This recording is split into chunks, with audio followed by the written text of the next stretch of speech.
Welcome to Film Strip. These podcasts are spoiler-filled as we discuss the plots, characters, and themes of the films in review. All content used or discussed in these podcast episodes is the property of the respective owners and used under the Fair Use Act, Section 504, C2, Title 17. Welcome to Film Strip. I'm Jay. I'm Anthony. And I'm Cory. And this is our review of Scream, or Scream 5, starring Melissa Barrera, Jenny Ortega, Mickey Madison, Jasmine Savoy Brown, Mason Gooding, Jack Quaid, Dylan Minnette, Sonia Ben-Amar, featuring the voice of Roger Jackson, Marley Shelton, Courtney Cox, David Arquette, and Neve Campbell. Directed by Matt Bettolini-Olpin and Tyler Gillette on a script by James Vanderbilt and Guy Busick. Released in 2022 on a $24 million budget. Opening weekend, it's already grossed over $35 million. That's a real feat considering waves everywhere, as our friend Mike Scott would say. And, definitely something that has gotten a lot of good critical acclaim as well. Before we get into all of that, Anthony, welcome back to Film Strip. Tell folks a little bit about yourself and your podcast and writing ventures. Yeah, well, first of all, thanks for having me back. Always glad to be here, Jay. I'm one of three co-hosts of Tis the podcast that's determined to keep the spirit of Christmas alive 365 days a year by covering a different Christmas movie or television special or episode of a TV show every Monday, all 52 weeks a year. It's a lot of fun. Jay's guest starred on it. Ron has guest starred on it. It's awesome. Writing-wise, I actually wrote a novel called Another Christmas Story, which I released piecemeal last year through the podcast, which our friends of the podcast, like Jay and Ron, have each read a chapter, and we released audio versions of it. So check it out in our podcast feed, because that was a lot of fun. So, absolutely. Thanks for being here, Anthony. And Cory, welcome back to Film Strip. Tell folks about all of your cool stuff, writing, podcasts, and otherwise. Thank you. Thank you so much for having me. I'm Gory Cory. I'm a teen horror blogger. My blog is gorycory.com, and I'm a teen correspondent for Fangoria and the co-host of the Scream Teens podcast with Anatomy of a Scream. Absolutely. You might remember Cory back from last year's Shocktober. She and I did Starry Eyes together, which was a lot of fun. And we had plans for Cory to come back on again and actually finally bring something to the podcast we've never done, which is a werewolf movie. Yes. But this happened, and so I'm like, okay, people who have been listening to Film Strip for a while knows me, Brian, and Ron reviewed the four previous Scream movies back several years ago, and neither one of them had intentions of going to see this opening weekend, and their loss. Well, they had other stuff going on. I mean, they have families and kids and stuff like that. So I give them a break, but and they were like, yeah, maybe someday or whatever. And I said, well, I really kind of want to do this. And so I talked to them about it, and they're like, yeah, go for it if you can find people to do it. And so I knew Anthony was down, because I messaged him. I was like, is this the podcast doing this on like the Patreon feed or something? Are you like backdooring this into Christmas somehow? But you're not. And so when he told me that, I was like, well, I'm in. And then I saw Cory tweeting about this like nonstop, and I was like, okay, this is too good. I get all of my like Scream super fan friends on this show, because if you did listen to the old podcast, you know something about me, that I love the first Scream. I hold it up there like the original Halloween, which they go out of their way to reference in this movie, and other things. And I think it's great. I think Kevin Williamson's great. I think it's one of the best things Craven ever did. But Scream 2 and 3 were a little prickly for me. I gave them both small popcorns back in the day. I might upgrade the second one now. And I gave the fourth one a medium because I actually liked it. I thought it had some spunk to it. But I did say that I thought the best Scream movie they'd made since the first one was the first two seasons of the TV show. And I will stand by that. I think Cory is cheering over here on the screen, so I think she agrees with me. But I agree too. We got to talk about that. Okay, yeah, we will get into where Scream has been before we get into this movie. But my history with this was that I loved that first one. Didn't really love the second and the third one. Kind of like the fourth one, but loved the TV show. So I wanted to pitch it to both of you. You weren't on those shows, but just real quick, your history with Scream, and if you could, what would be your popcorn ratings for those things? So Anthony, I'll toss it to you first. Sure. So my history with Scream, I was born in '89. So Ghostface was really old. So what Michael Myers was to the 80s kids, Ghostface was to me. And Scream was really my first real horror movie. It was my gateway to the horror genre, which is my favorite genre nowadays. So I remember sixth grade when Scream 3 was coming out. That's when my parents allowed me to get the original Scream or rent the original Scream. I put it in one weekend, get through the Drew Barrymore opening sequence, and am so terrified I have to take it out, and that's it. I'm never going back to it. I revisit it a few months later, realize I love it. You know, it's fun, it's funny, it is scary. I fell in love with it. And I never looked back. I love Scream 2. Scream 3 is okay. Scream 4 was a return to form for me. So when they announced Scream 5, I was like, yeah, you know what? I am all in. I love these characters. I'm glad they're not going the full-on requel route with it. And yeah, so I was very excited to see it in theaters to see it. As for what I think of the original Scream movies, I would give the original Scream an extra large popcorn. Scream 2, a large popcorn with all the trimmings. Scream 3, a medium. That's the worst in the franchise for me, but there are some saving graces. And Scream 4, I'd give a large. Well, I was born in 2003. What? So I wasn't introduced to Ghostface for a while. I was actually, the first Scream content I ever watched was the TV series in 2015. I was like 12, so I was, I think, in 7th or 8th grade. And I was just starting to really get into more, like, transitioning from that, like, tween horror to, like, real horror or adult horror. And I watched the TV series, and it was, like, my favorite thing on the planet. And so I obviously had to watch the movies that inspired it. And those movies inspired me to want to be a filmmaker. I'm going to film school now. Like, they gave me this love of horror that basically is my life now. So they're really special to me, and it's my all-time favorite franchise. I would give the first one also an extra large popcorn. It's the best. It's just, it's flawless. It's perfect. Unpopular opinion, I would give the second one a medium popcorn. That's my least favorite. Thank you. I'm not alone on my boat. I personally, listen, I'm in college now. Yeah. I love college movies. I coined the subgenre academic horror. I was so ready to adore that film. And it was just kind of boring. No, Cory, yes, you're speaking about, like, I've worked in colleges for 20 years. It is not anything like that. No, it was so weird. And listen, it's a great movie and I still love it. But in my opinion, it's the weakest link. Scream 3, I would give a large popcorn. I loved Scream 3 and I see so much hate for it online. I love that movie so much. Everything from it is so camp, and the fact that the Weinsteins produced that movie without knowing that it was about them and that they were going to take shots at them really makes me adore that film so much. And I really love anything that takes a shot at Hollywood, and I think that was like so perfectly meta, and it made me so happy, and I laugh every time I watch it. So that one I really love, and I would give a large one to 4 too, because 4 was really good in my opinion. I really loved it, and I thought it was a perfect kind of reboot that they did. I mean, I know nothing really came after it, but I would agree with you there. Just to wrap up, my thoughts on 4 real quick. I thought they had some interesting stuff to do and to go with from there. And then they just gutted the ending and changed it and killed off the most interesting thing they put in the series since the first one, which was Emma Roberts' snarky humor.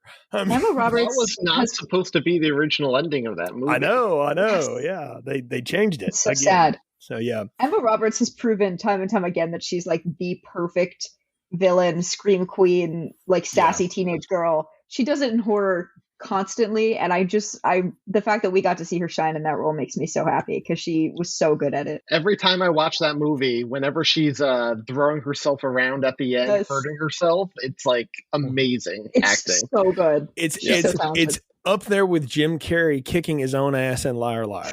I mean, it was right in that totally. Place.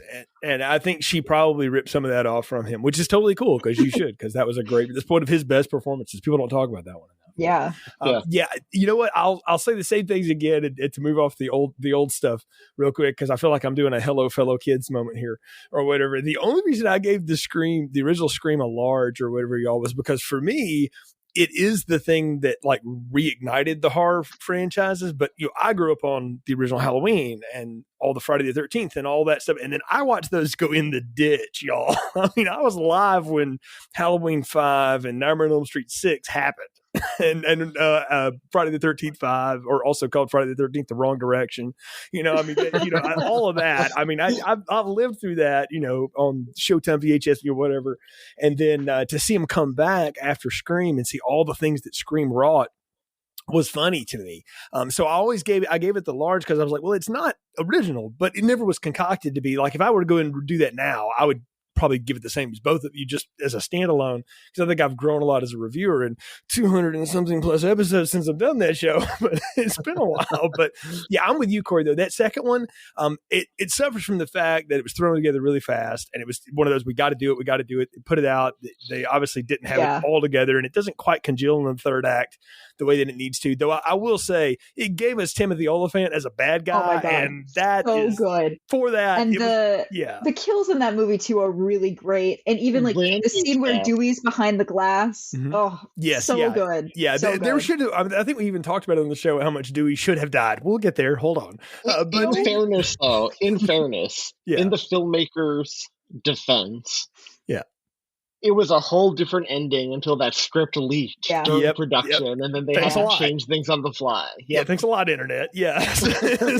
But you know what? Now, Cory, you revealed something I did not know. I did not know that Aaron Kruger did part 3 as a send-up of the Weinsteins. Now I kind of want to apologize to him and his billions of dollars that he's made writing bad Transformers movies. There's a whole plot about how Sydney's mom was, assaulted by a lot of Hollywood executives. And then you watch at the end, like the credits roll and like a Weinstein company producing it. And you're like, how did they get away with that? That's great. That's actually brilliant. Makes me love that movie so much. I mean, I watched it in a post Me Too era. So I was so much more aware of it, I guess, but it was awesome. I saw for the first time, obviously pre-Me Too, when I saw these movies for the first time. But the first time I rewatched the series post the Me Too era, I was like, oh man, this is cringy. How did they do this? Yeah. I was so taken aback because I was like, they were directly calling it out in the 90s? Y'all, they were calling that out for decades before they could call it out. Like, that was how they called it out, was in the art. That was amazing. And it part of me was kind of like, you guys have known this. I mean, obviously people in Hollywood knew this was going on, but I was like, so you guys have known this is going on this whole time and no one did anything. But another part of me was like, look at them go. Like, look at Wes Craven bringing this out. And I just... It's true. Movies are also like have so many strong female characters that just really, it helped. And that's one thing the horror genre doesn't get enough credit for, is having the strong female lead. People talk all the time about like the final girl or whatever, and it's almost like a dismissive term, and I don't think that is at all. I mean, if you look at the historically like great final girls, even the movie Final Girl, it's about how empowered they are, and that's what makes it cool. And a friend of mine once said that the thing about the Scream series that he always dug was that the heroine, Sydney in particular, it was about her. It was never about the killer. The killer was this faceless, it was totally faceless and nameless. And it was about her and her journey. And that's what made those interesting. And that's why I love that fourth one, because I thought, well, that was a great circle back to her. Like, if you just watch the first one and the fourth one, you kind of have a perfect, scenario there. And I don't know. I think it would work. We all love the TV series. Cory, you were the only one that was age appropriate for, which is amazing. But I got into that. So I love, well-written teen, tween, 20s drama. I've always liked that because I grew up on Buffy, and I say grew up, like my college years were Buffy and Angel. But I think about all that stuff. And when this came out, I had watched Teen Wolf because my wife got into that. So good. She said, hey, they're doing Scream, we should try that. And we binged it. Like, we just got so hooked on that thing. And so so I'm with you. I like all of those things. I think Canada did one called Slasher that was pretty good. Yeah. Could I just say about the TV show? I agree with you both. It's great. I love that TV show. But watching the films, there is something to be said about that original costume and Roger Jackson's voice paired together. Yeah. I think, though, MTV, I don't think could get the rights to that, at least for the first 2 seasons. Yeah. And I think they were trying to separate it to make it sexier and for the new generation, which I could appreciate what they were doing. It obviously wasn't ideal, but Right. I think it still worked. Yeah, 100%. But like what season 3, that's when they got the original mask, right? Like, yeah. Mm-hmm. I was so glad when that happened because that costume is iconic. Oh, it's that so good. costume is as iconic as Freddy or Jason or Michael totally. Myers at this point. Yeah. Yep. Well, you said the other thing too, it's the voice, because unlike most slashers, Freddy holds that distinction of being one that could talk. Most of them don't in any real way, right? And Roger Jackson is giving a performance every time he picks up the phone. And I mean, we'll talk about it when we get into this movie or whatever, but when I heard him first come on there, like I literally smiled about the theater. I was like, oh, now that I hadn't heard that in a long time. I mean, I watched the Screams back in October again because I was just doing horror movie month, but I guess I've seen him so many times that I just sort of let that, it was just part of it. But having not seen it in a theater in so long, it was neat to hear it like in big sound and all that kind of cool stuff. So it was, I mean, it's definitely a cool thing. But you know what? A lot has changed with Scream since the last time they did a movie. Like we talked about, they've done a TV series. Wes Craven passed away in 2015, right as the series was really getting off the ground. Kevin Williamson is still around as executive producer on this, so he had a lot of say in it. But I didn't know a lot about either of the directors. Now, I've seen Ready or Not, and I've seen some of their stuff. But Cory, I think you know more about it maybe than we do. I love Radio Silence so much. Southbound was their one of their horror anthology films.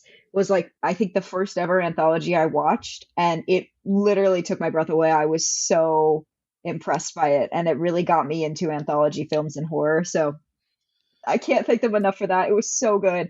Obviously Ready or Not is incredible, and Ready or Not is one of my favorites because it really brought a lot of Gen Z audience to horror.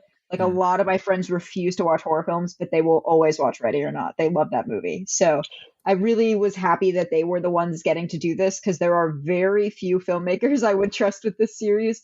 But when I heard it was them, I was like, okay, it's going to be good. And they absolutely killed it. Well, Ready or Not completely slipped under my radar when it was in theaters. I didn't really see any trailers or anything. What happened was one night I was looking for a movie to watch. Ready or Not was in theaters, so I watched the trailer. It's like, oh, this looks interesting. Wasn't expecting much of it. I was expecting like a B horror movie or whatever. Yeah. I go in, blown away. That was one of my favorite movies that year. The way they balanced the family drama, comedy, horror. Oh my God. Yeah. So talk about strong female characters. 100%. And that's one of my I can watch that movie over and over again. Like it only came out in 2019 and I probably watched it like 10 times already. I love it so much. So when they announced that those were the directors who were taking over Scream, I was like, perfect. That's perfect. They have that sensibility to balance the horror and comedy. Like I knew they would be in good hands. And I just want to go back to what makes Scream special for me compared to other horror franchises. It's a fact you have not only Sydney, but Gail and Dewey as well. They have survived these 4, 5 movies. Like it feels lived in. They're well-rounded. Yeah. They've been through crap and it's actually affected them. Whereas Nightmare, you got Nancy and then by the end of 3, she's gone. Friday the 13th never really had an ongoing, for very long, main character. Halloween had Laurie Strode, but until this new version, she disappeared pretty quickly. Yeah. And Scream kept their characters and developed them and let them grow. And I think that's awesome. And that's why I was so excited when it was revealed this wouldn't be like Halloween 2018, where they erased everything and just made a direct sequel. Because I think that would have been so unfair to the characters and the fans because they've been through so much. It would have been awful to erase that history. I'll tell you why that works, and you hit on something there, Anthony. Tommy Jarvis in Friday the 13th series, Jamie Lloyd, Laurie Strode, all of those characters in their different iterations and things. Laurie Strode is a little different because now we have to take into account the new ones with her, but they weren't really allowed to grow the way that these characters were because their real life has bled over into this. David Arquette and Courtney Cox for real. And, you can tell like, there's been a lot of ups and downs, and now they're kind of at the point where like we're old, we can just be cool now, right? Like, I mean, like they are what they are. But I love that this series pays honor to that, and they also don't hide the fact that these people are aging. They were. I mean, Neve Campbell was just beyond being a teenager when they made that first movie. I think she's like 18 or 19, and the rest of them were age appropriate. Dewey and Gail were older. They were supposed to be in their 20s, and now they're not, because they're not in real life. That's where they would be as characters. So I love that they let them grow with that. And that's the one thing the Scream series has always had on its side, is that it had time to breathe. And I credit a lot of that to Craven and the way that he really protected this. I mean, he wanted to do the fourth one. He was down for it. When it didn't hit, he said, I'll do the fifth one, but the script's got to be done. And I mean, like, done. No more last minute changes. Because I think he changed the third act 3 times in a row now. And he was like, we're not doing that anymore. And I don't blame him for that. And so he wanted to wait until they had something. Obviously, he passed away. That never happened. And then the whole Weinstein situation, finally, we got into a point where I think a lot of times people knew what was going on, Cory, but you're just not in any power to really do anything. Yeah. Like, you'd love to, but you can't. So I don't blame any of those people for that. They did what they could with this, because now you can look back in retrospect going, all of the signs. You're like, wow, they were trying to tell us the whole time. Maybe we should listen more, but there's that. And so when it got sold to Spyglass, I said, okay, that's good. That's actually a good company to own it. Because my fear was that this is going to wind up with, no offense, like Lionsgate or something like that, who would take it in a direction that it's not really meant to be. Like, Scream is not torture porn. And I have my love for some of the Saw movies and things like that. And I also didn't want it to land in Paranormal Activity land with Blumhouse. I love Jason. Yeah. I love Blumhouse, but that's the wrong aesthetic. I think a Blumhouse Scream would have been really fascinating. It would have been interesting. I kind of think it would be very much like the TV show was. And because I think that's sort of that minimalist, real quick approach. But the thing you nailed that this series has always had, and it's what made the TV series last so well, is the mix of the humor and the horror. That is so hard to do without going total camp. Yeah. Mm-hmm. But it takes the camp too, and it knows that it is, and that's the best part, I think. And also, sorry, just to go back to the characters getting to develop more and us getting to follow them. I think that's one of the reasons that people tend to like the MCU and Harry Potter and stuff like that so much, is because we literally get to see the characters and actors grow throughout so many years. And Scream has that, and I think that's probably why the franchise has been so beloved compared to so many other horror franchises, because we really get to watch these characters. Well, when you think of it, like if you look, the first Scream came out in 96, Scream 3 came out in 2000, Scream 4 came out in 2011. Now this one, 2022. They've been playing these characters 4 decades at this point, 4 different decades. Like, it's crazy so cool when you think about it. Yeah. Yeah, it's wild to think about. These people are still not what you would call old people. Yeah. Maybe you would, Cory, I don't know. Scream 6. but I mean, they've been playing this a long time. And I got to thinking about that when I was after I watched the movie. I was like, man, David Arquette has been playing Dewey longer than he's done pretty much anything. And I was like, you can tell he knows that backward and forward. And the other two do too. Like Neve Campbell and Courtney Cox know those characters. Mm-hmm. Like, it's like slipping into a suit you didn't know you could still wear. And that's the thing. They didn't miss a beat. The first time each of them appeared on screen in this one, I was like, man, it's like they never left the roles. Yeah. I give a lot of that too to the writers. James Vanderbilt and Guy Busick. I know Guy Busick did stuff with the directors on their TV shows and Ready or Not and things like that. But Vanderbilt's work, I've been around his stuff for a while. Like, he did a great job on that Zodiac script. That script could have really gotten out of control, and he did a great job pulling that together for Fincher. I thought White House Down was a lot of fun. I mean, it's a dumb movie, but it's a lot of fun. And The Meg, I've read the book that's based on. Adapting that into a movie that is watchable, that's a feat. Like, that was actually a lot of fun. I had a lot of fun. That movie was great. That movie was so much fun. Yeah, it's exactly what I wanted it to be. It's Jason Statham beating up a huge shark. I know what I'm here for. Like, I'm not asking for Sophie's Choice with that. Like, I know. Yeah, but it also had good takes on sharksploitation and shark fin and stuff. I was impressed. I mean, it works. So what I'm saying is that you obviously got writers and directors here who knew how to inhabit characters that they didn't create. And I put a lot of that too on Williamson, who's kind of he's the big guy in charge now, right? And he clearly knows this stuff. And I mean, there's so much of him influence through this, you can tell.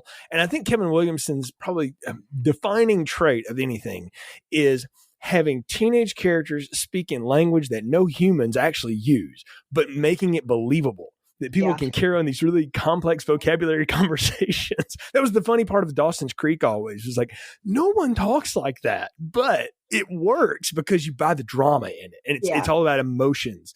And I thought that having those guys put this together with those actors, you could tell they were on the same page. And that's a hard thing to do when you're picking up a franchise that you didn't start with and you've basically grown up with, like these people have. So it's, I don't know, it was interesting to see that come to fruition here on the set. Now I got to ask both of you, what was it like seeing this in theaters? What was your theater experience like? Because if you follow me on Twitter or Instagram, I showed you a picture of what it was like for me. It was me, my wife, and former podcast co-host Nick and his family. Like, we were basically in what amounts to a private screening in this little small theater in our town because nobody was out because it was supposed to be snowocalypse down here in North Carolina. So everyone was scared. So we got to see that pretty much with nobody around. What about you two? Sure. Well, I went with my roommates, which I showed them the first one, which was like their first horror movie. So it was kind of cool to take them to this one. And this was the first Scream I ever got to see in a theater. Besides, I got to see the first one at a screening at the Coolidge a couple months ago, but this was like the first ever premiere. Wait, you went to the Coolidge theater? No, I just mean for the anniversary a few months ago. Yeah. That was so fun. Yep. Yeah, it was the first time I saw it on the big screen too, so it was really cool to see like an actual premiere, date of it was just crazy, and like people in the theater were clapping, when Dewey came on screen, and it made me so happy. It was so much fun, and it was cool seeing it unfortunately our theater was pretty packed, like COVID wise. That wasn't great, but it was cool because we all got to have kind of that experience of like we've all known the previous movies, so we really freaked out every time something happened. Yeah, so for me, I was supposed to go with my friend Ken and his fiance Justin, but they actually got tested positive for COVID the morning of. So I was like, well, it's just going to be me. And I was like, well, luckily this isn't one of those really scary movies. Like, it's Scream. They're never really like, I can sleep afterwards. So I'll be fine seeing this alone. So I go, there were probably, it was a big theater. There were probably only about 20 people in there spread out. But it was a nice enough crowd where, everyone was laughing at the right moments. You could feel people tensing up at the right moments. When the legacy characters came on, you could hear the excitement. Like, it was a perfect experience. Like, normally I'm used to seeing these things. Like, for example, the Marvel movies. I always go to opening nights for all these big movies, franchise movies that I love.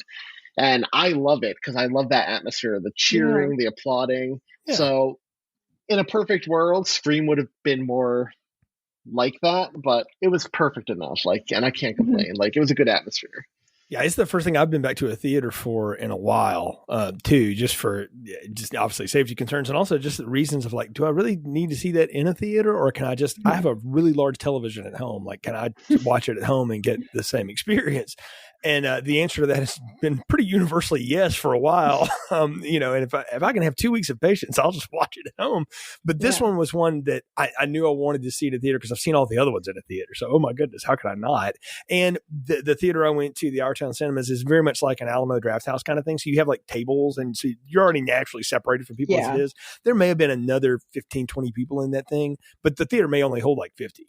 So it was a small thing, but everybody was into it, and there were like audible gasps. And what I took note of, though, were the age ranges of the people in there, because there were people in there older than me that were really into this, and I could tell they were into it. And then there were people like your age and younger, Cory, that were into it. They were really like just like reacting to all of the Gen Z humor and all of that stuff, which I think was cool. And I'm like, it's neat to watch a franchise of any kind that can stretch that type of boundary.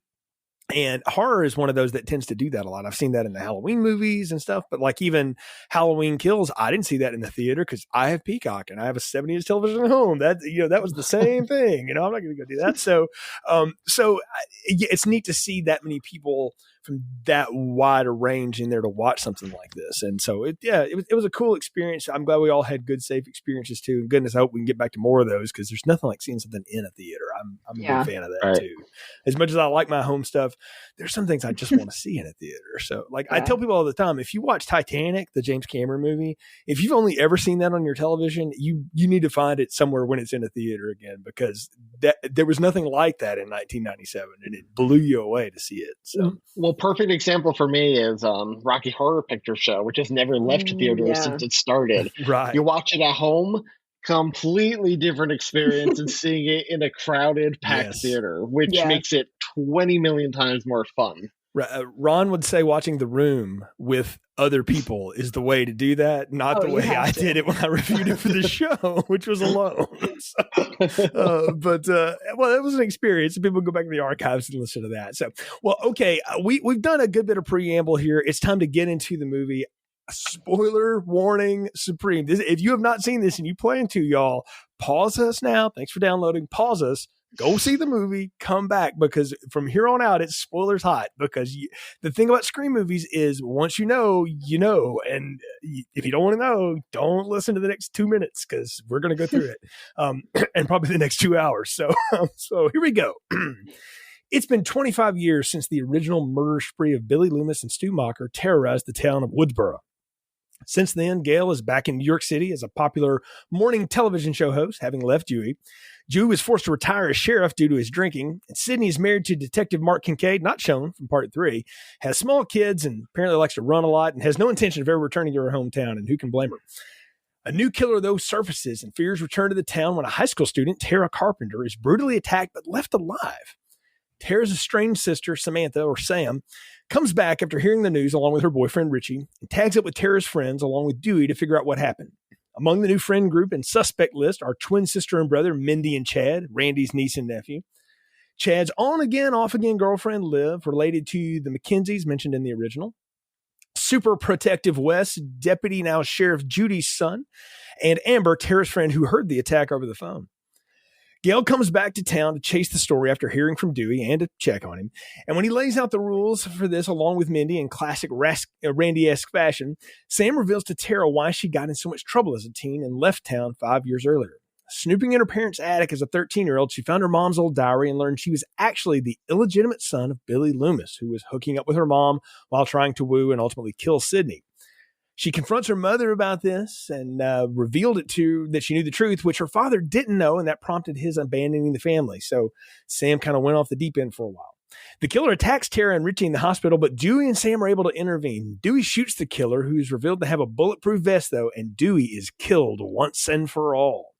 This news brings Sydney to town, of course, and when she and Gail try to persuade Sam to help them go after the killer, Sam refuses, planning to leave town with her sister and Richie. But on their way out of town, the trio discover Tara is missing her inhaler, and she has to have it. So they decide to stop at Amber's on the way where Spare is located. Amber, in the meantime, is thrown an absolute rager, because that's what you do when people are getting murdered in this town, at least. And Richie clears out the guests, except for the core friend group we've already met. Gail and Sydney call Sam and tell her to get out of there fast because Amber lives in Stu Macher's old house where the original finale took place. The killer appears again and is revealed to be Amber, who's also working with Richie. Their motive? As best as I can tell, it's similar to Stu's from the original for Amber. It was fun. And Mickey from part 2 for Richie. Movie fans deserve better, damn it, than what the Stab series devolved into. There's lots of back and forth, but both being injured. Gail and Sydney set Amber on fire with hand sanitizer. How 2020 or 21 is that? A stove and a gun. Sam, who has flashbacks of her dead father throughout the movie, Skeet Ulrich in some Irishman CGI de-aging performance. We'll talk about it. Decides to embrace her killer roots and cuts Richie to pieces before finally shooting him several times as well. Amber, of course, comes back for one more scare, but Tara shoots her. And Gail and Sydney talk about what they'll do next. Sydney's going back to her life, and Gail wants to write a book about Dewey, but not about the killings this time. And Tara and Sam ride to the hospital together in hand as credits roll. And that is the plot summary for Scream 2022. Lots to unpack there, lots to get into as well. So, there's lots of ways you can bounce through these things. We do them a lot of different ways on Film Strip, but I think what might be cool is to just talk about how we reacted to the cast and things. And we've talked a good bit about the legacy cast coming back, and we've already kind of set up that we all thought they did a pretty good job with what they did. I like how they revealed them to us, is that it's really Dewey, Gail, then Sydney, which is sort of reverse of how the importance would rank in the series. I liked how we got into each of their stories and sort of who they are, where they are now. I love that Dewey is that typical, like, you put on a Western movie, he's a retired sheriff who's like been through hell and back, who has to be pulled back in to solve the new crime. That's perfect for his character, and I loved that. Obviously, as a fan of this series, I was devastated him and Gail got divorced. I loved them together. I really did. I get it, given the actors and their Right. stance and their real life relationship. But yeah, I loved it, and I loved too that Dewey was the standout for me of the original three, but Sydney was great. I loved how she's just over this. Like when she gets that phone call at the end, she's like, "Hey there," and as he's going on and talking to her, she's like, "All right, I'm bored," and hangs up on him. And hangs up on him. Like she's just over it. She's been through hell and back. She just has a gun and is firing away in every room. She's done, and I thought that was so cool.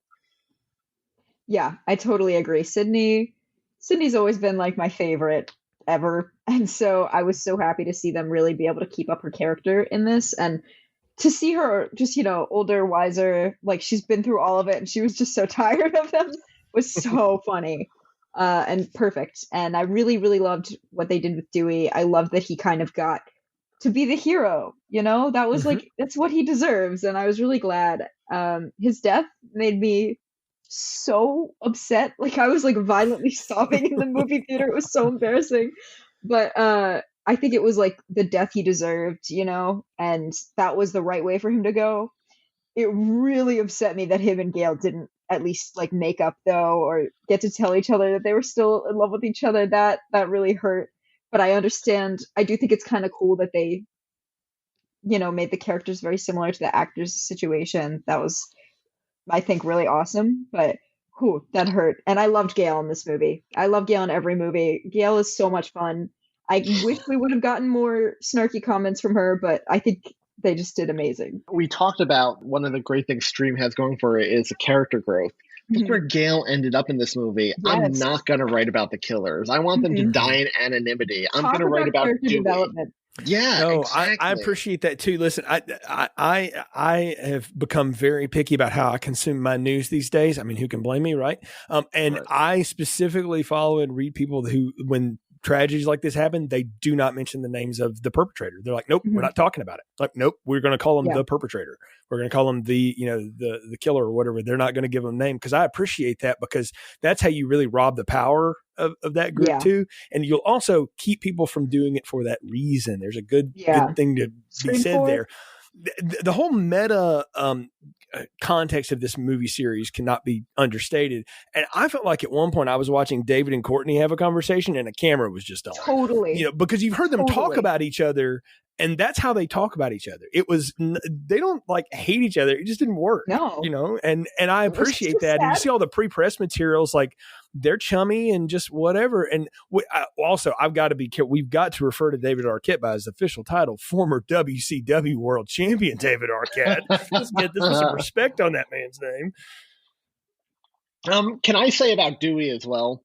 Besides the fact that he has matured and they let him be the hero in this movie, I love the fact that he's still the awkward Dewey. The biggest laugh in my theater was when he was trying to let Sydney and Gail know Ghostface was back, and he decides to text Gail, "Ghostface is back.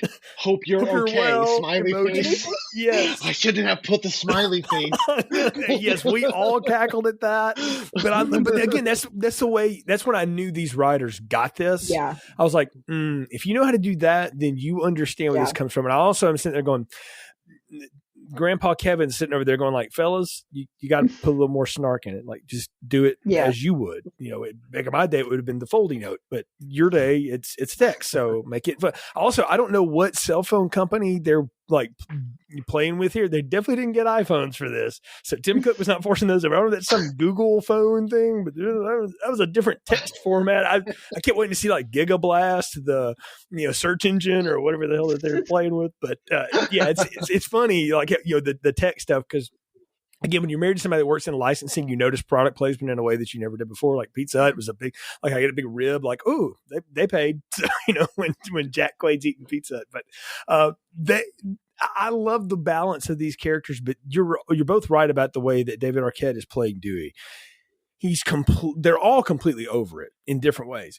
Gail's over it in her way that she will never stop being a total sellout for the camera. Yeah. And she just has embraced that now, and it's what she is. It's like years ago they thought Kelly Ripa was going to walk away from TV, and no, like that's just what she is. That's just let her do it, and fine, that's what she does.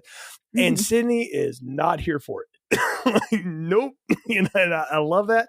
And where Dewey is a lot like Mike Hanlon, the character from the Stephen King It book, not so much the film iterations of it, but the lighthouse keeper, the one that had to stay behind to make sure nobody forgot. And I loved how he got to play him too, as this kind of Clint Eastwood-esque, bearded, gruffed out fella, but he makes fun of himself still too. He's like, I've been stabbed 9 times and I got a limp. I don't want to do that again, and and they make fun of him too.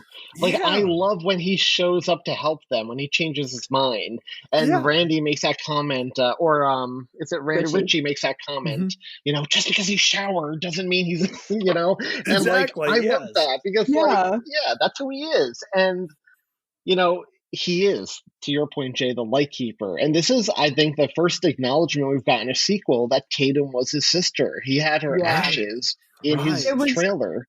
There was a deleted scene, apparently, of him and Sydney talking about Tatum in Scream 2 that got cut. And I want it so badly because we never get to see that development with him where he gets to grieve her or any of his reaction to that. And, I want it so bad. But I really loved how he was able to balance that kind of dorky, the Dewey we all know and love, and this really grizzled lighthouse keeper.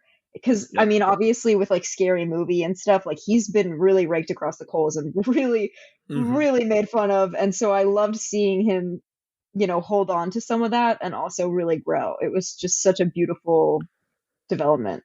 Yeah, we'll talk about his destiny when we get to it or whatever, but I'm with you. I had it in my, I'll say this now. I saw the first trailer once and I purposely avoided everything else about this movie. So I went in as cold to this as I could anything, which is weird for me to do, but I just purposely did.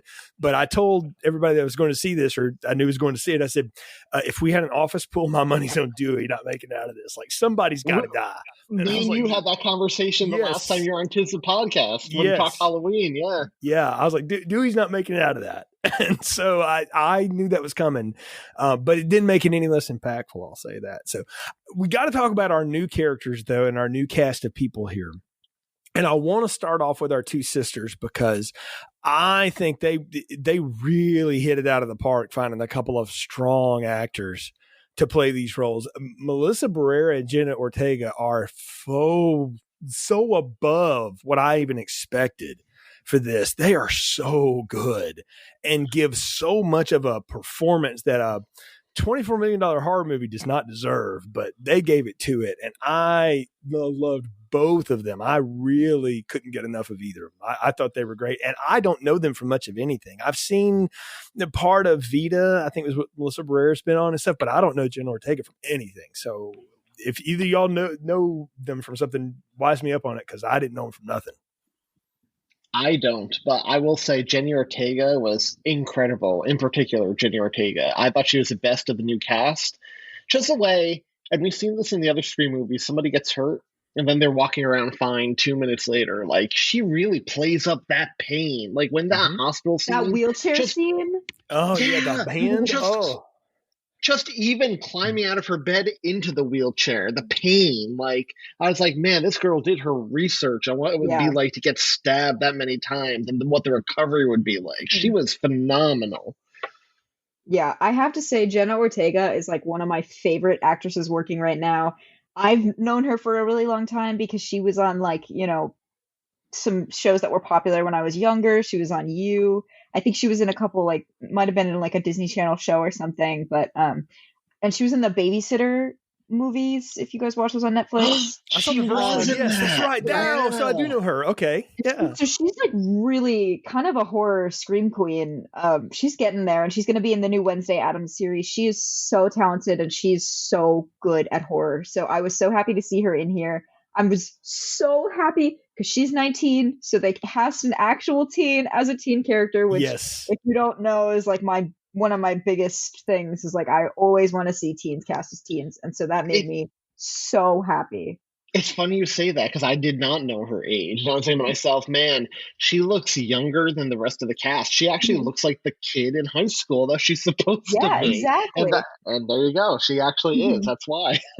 Yeah, and I love Tara, but I will say in that first scene when she mentioned elevated horror, I was so ready for Ghostface to kill her. I was like, get her. No, I love that though. I love that they reference that though, because that is the lens that your age group and her age group kind of know horror from, right? You're kind of the exception to the rule, Cory. So. it was perfect, but when she said that, I was like, kill her, dismember her. I want to see her guts on the floor. Yeah, I want to say something right now. No, the Babadook is terrible. I'm sorry. That's medium popcorn, boring. That movie was great. Now I will bat for Hereditary and the Vivitch all day, and even somewhat Midsummer, because that took me 2 times to get through it to figure out it's somebody trying to be Stanley Kubrick in a horror movie. So I'm okay with that. But or like a weird Pink Floyd record played backwards. But I'm with you, Cory. When she started laying that out, I was like, oh no. She was like, I don't watch those movies. That's stupid. I was like, kill her immediately. Yes, you deserve to die just for that. But no, I loved her. I loved her smart attitude though, and how she was, and she had so much presence. But I thought Melissa Barrera though was so much fun and had so much energy. Now she's a lot older. She's 30. So, and you can tell like maturity is not something you can hide. And I know she's playing an older character. She's supposed to play somebody that's 25 or whatever. So she doesn't look 30, but she definitely plays, she's been around the sun 3 decades. So she knows what's going on. And she understood the depth of that because they give her that huge exposition dump on why she is who she is. And I thought, we're about to over-explain everything real fast in the first act here. But I actually thought they did a pretty good job of cutting that up. And you can tell it's cut to hell. I mean, they edited a lot of that. But I bought it, and I bought her. And moreover, I really liked how she was also she got from here to over it very quickly. It's like, no, we're not staying. We're going to leave. Like, no, we're going to do I like that because that's what you want everyone in a horror movie to be like. You want them to be smart enough, like, hey, we're going to, and she even calls out in this movie, we're going to do what nobody does in this situation, and we're going to leave town. And I love that. But let's talk about her for a minute, because can we talk, since we're on the topic of her, can we talk about her visions? Yeah, okay. We got to get into that. Yeah. Okay. I got questions. What did you guys think about that? Because I was watching that, and okay, well, first of all, did you guys put together that Billy essentially did to his daughter what Maureen did to Roman and just left and walked out of life, which started this whole thing to begin with? There, he got shot. So well, okay. But I don't know that it was on his priority list to hang around after his murder spree either. So, well, he also chose to go on a murder spree that could have ended up with him dying. If he were a responsible parent, he wouldn't have done that. That's true. That's true. He should have done the right thing and not snuck in his girlfriend's bedroom. Not kill people.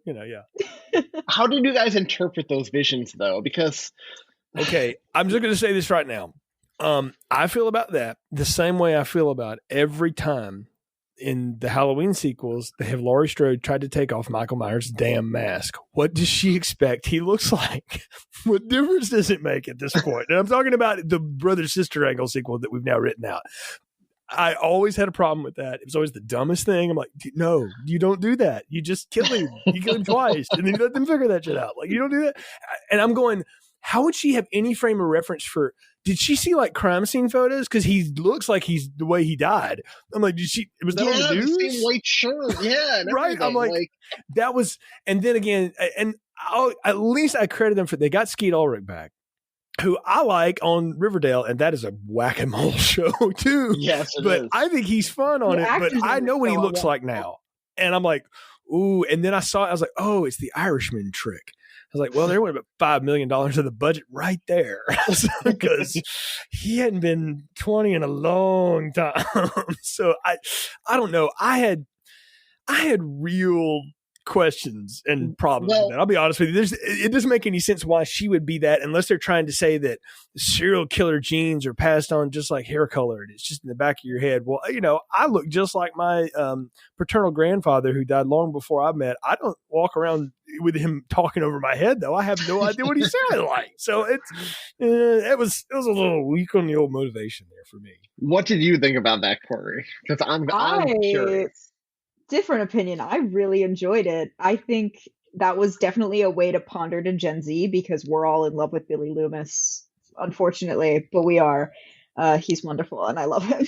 But, I mean, lots of women are. April Riley in love with Billy Loomis. So. Yes. Who isn't in love with Billy Loomis, right? And I think he was one of the big draws for Gen Z to watch Scream anyways. And so bringing him back, especially because he's on Riverdale, he's already popular with us. So I think that was fun. And I also think it was really interesting that they were able to bring in this angle of trauma and mental illness, which made me really happy because that's something we don't really get to see in a lot of the films. That is true. And like, if your father were a serial killer and were like that trauma can be passed down to you as a child and you can get visions like that. Like that's a thing that can happen to people. I mean, it might not necessarily be the same thing, but I really liked how they did that. And I thought it was a very clever way to bring him back because I figured they would do something to bring him back. And I think like reviving him from the dead somehow would not have been true to the franchise. I think this was the truest way they could have brought him back.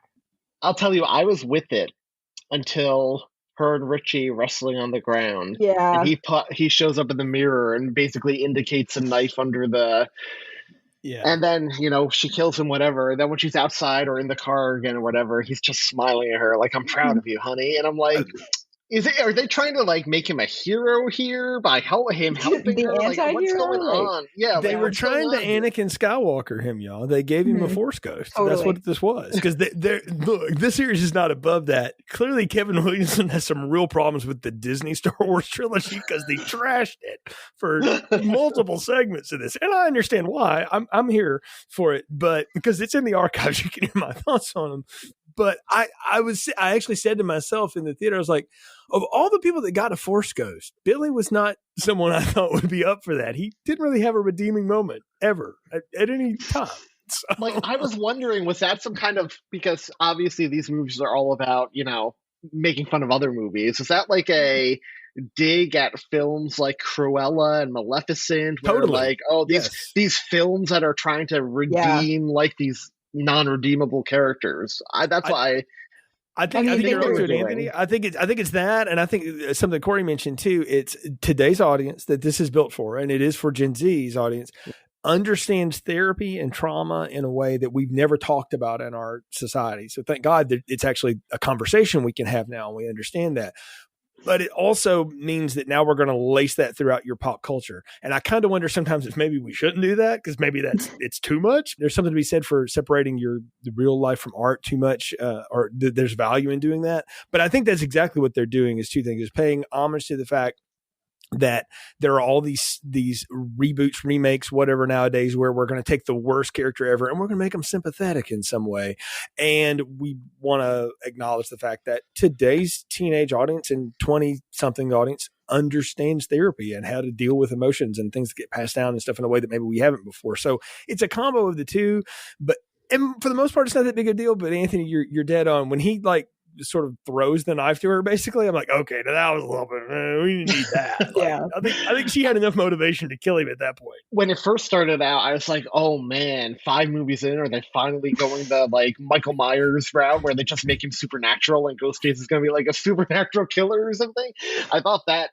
I was so worried about that. Mm-hmm. Yeah. And then secondly, just to say something, you mentioned Star Wars, Jay, the sequel trilogy.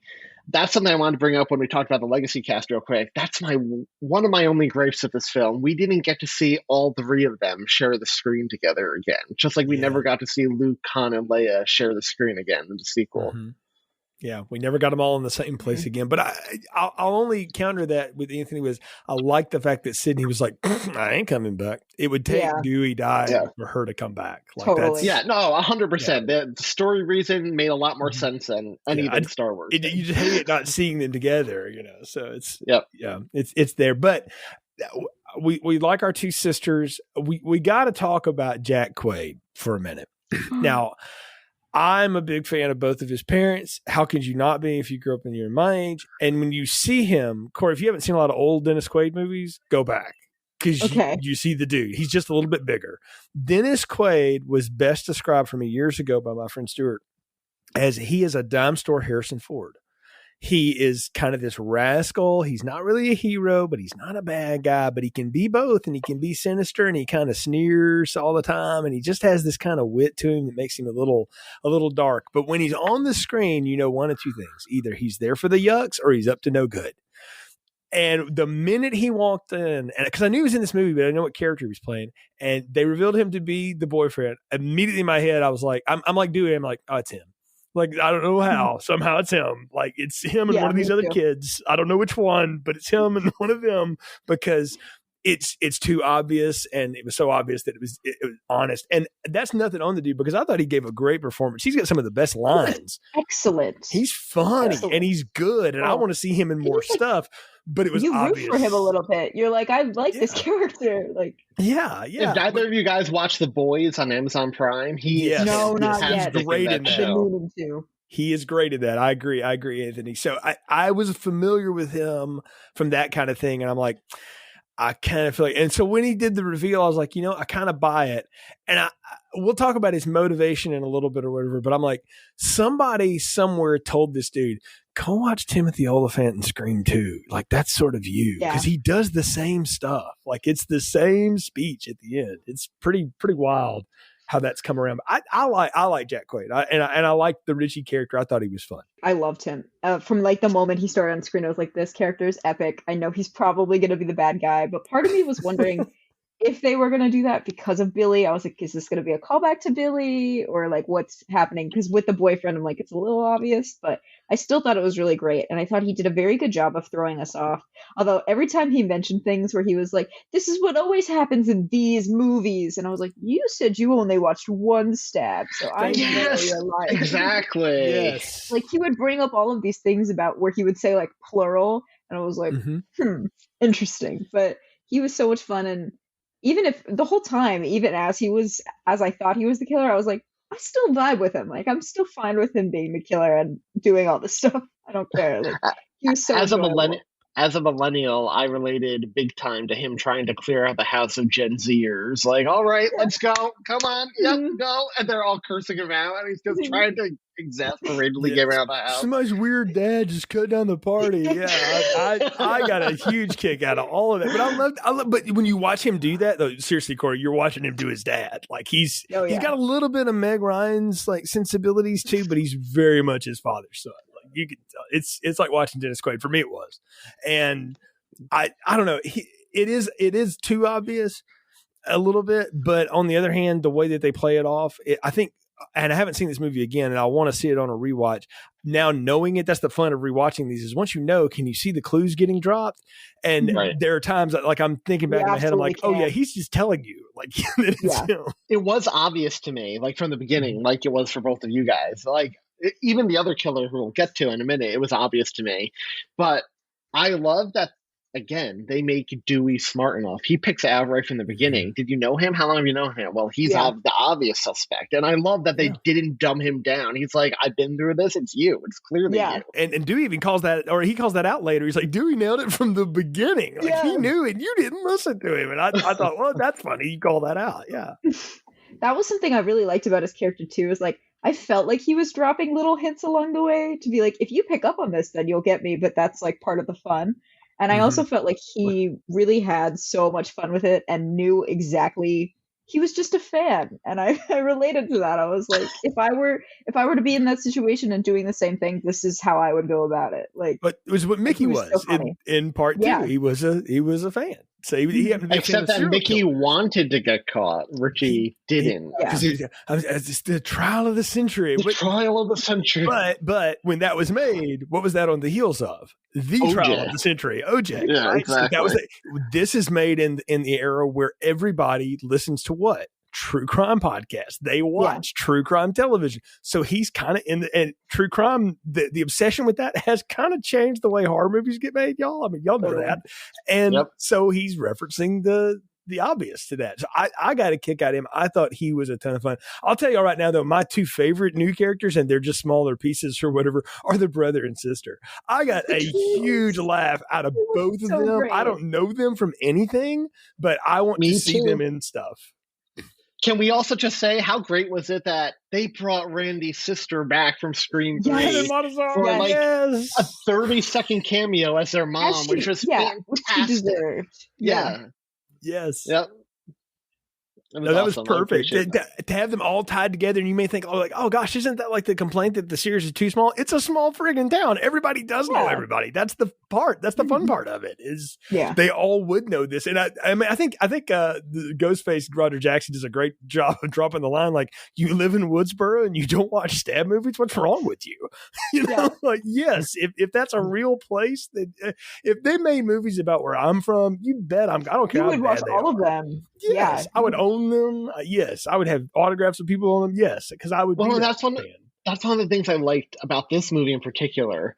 And I forgot who says it, but they make the comment near the beginning, every 10 years or so, somebody dons another Ghostface mask. Dewey says it. I think it's Dewey. So, yeah. And it's like, I love, because every town in America has that legend, has that house you cross to the other side of the street. And I just love that. You really felt in this movie, I think, more than any of the other sequels. And maybe it's because we saw more of the town. Like, I love the shots in the car where they're driving in and out of town, and you saw the Woodsboro limits and everything. Like, like your breath almost catches in your throat when they cross the city limits into the town. Like, I thought all of that was fantastic. How Ghostface has kind of become what Billy and Stu have done, has become stuff of legend in this town. That was all great. Well, I mean, you think about it, so proud of them. Like, you think about it like in Halloween Kills, you've got the two men that are the couple that live in the old Myers house, and the kids try to prank them, and then they just turn it around on them. And I'm like, that is awesome. That's exactly what you should do if you lived in that house.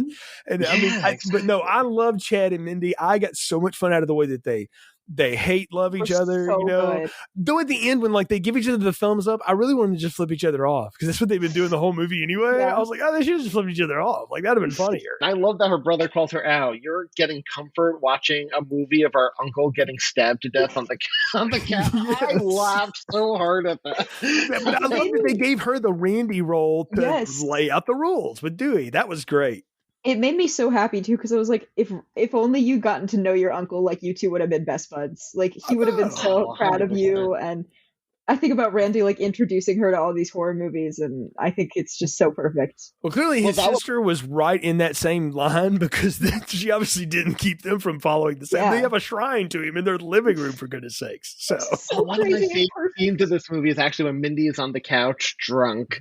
And she's watching Randy, watching Halloween. I know. It's one of those MC Escher things that just goes on and on forever. Scream 6, we have the same thing. And right. Yeah, exactly. Yeah. Stab 7 is the beginning of Stab 6, but then there's the one with time travel. And yeah, I remember that from Scream 4.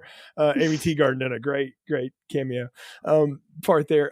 But no, I thought they were a lot of fun. And I knew immediately, I was like, I hate that you're both going to die horribly because I love you. You're funny. And the fact that they don't, I was like, you get to live. And that's when I'm like, which just means in Scream 6, at least one of them is going to die.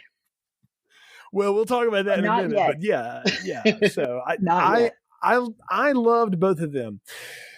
Liv, I'm like, whatever. You know, you're here. Wes comes in, poor Dylan Minnette with those horrendous frosted tips. But great actor. Those. I thought it was like a callback to the bangs in Scream 3, like just weird hair. It is. Yeah, we got to have weird hair. I think you're exactly right, Cory. It's weird hair. I mean, people know him, of course, from 13 Reasons Why and some of the other things he's done. He's a phenomenal actor. Kind of given really awesome in this. Yeah, really given nothing to do, but he's fun in it. What I'll do though is that they gave him the gratuitous shower scene, which is a flip on that, because usually that's the girl, and no, we're going to show you the guy with the, he's basically going to be, topless for the whole time, and we're gonna flip the script on that, and I got a kick out of that. I was like, okay, I see what y'all are doing. I get it. That's why I'm like, these directors clearly understand like gender roles in such a great way, and they have such a perfect way of turning them on their head, and it just makes me so happy every time I watch one of their films because they're all like that. I was just gonna say, they give him that fantastic scene after the shower where he's going through his house, opening fridges and cabinets, and the music is building, the tension is building, and every time it closes one, you expect Ghostface to be there, and they subvert your expectations every time because Ghostface is nowhere. And I don't know about your theater experiences, but you could feel like everybody was doing this. Everybody was leaning forward the whole time. Yes, we were all waiting for it to happen because you knew. I mean, you knew it was going to happen because his mother had just got it on the front steps. We didn't even talk about poor Marley Shelton comes back for a nothing role as Sheriff Judy Lemon Bars. As I call she made her lemon squares. Yes, she made her lemon squares. But and that's when you knew, like, oh, everybody's going to die in this house. How great was that Ghostface killed both of them in broad daylight, which is a change. I like that. I thought that was really cool. Yeah, that's probably the one thing I would ever give Scream 2 credit for is the broad daylight killing. Like, because most of the time it is in dark shadows, even if it's happening in the daytime. I appreciated that as well, and we'll talk about who kills who in a minute because I want to get y'all's thoughts on that because I think I've mapped it out right, but we'll see. But yeah, he's kind of there. Liv again is kind of she's just sort of there to be killed. I got to talk about Amber though, and this is nothing against Mickey Madison. I think she's does fine with what she's given. The fact that they ask her to play a character that when she is the killer grows 6 inches and has at least 60 pounds of torque more. I know I'm supposed to suspend disbelief. I get it. Even Jack Quaid couldn't take 3 slugs in a vest and get up and kill Dewey like that. Like when Ghostface kills Dewey, Ghostface is taller than Dewey. You'd think Mickey Madison's maybe 4'10", maybe, because David Arquette's like 5'10". So he's tall for Hollywood, but he ain't tall. Here's the thing, like I thought the same thing when watching it, but then I thought to myself, well, you could probably make the same argument with Jill and Mrs. Loomis and killers throughout the franchise, and I would have just wrote it off as that.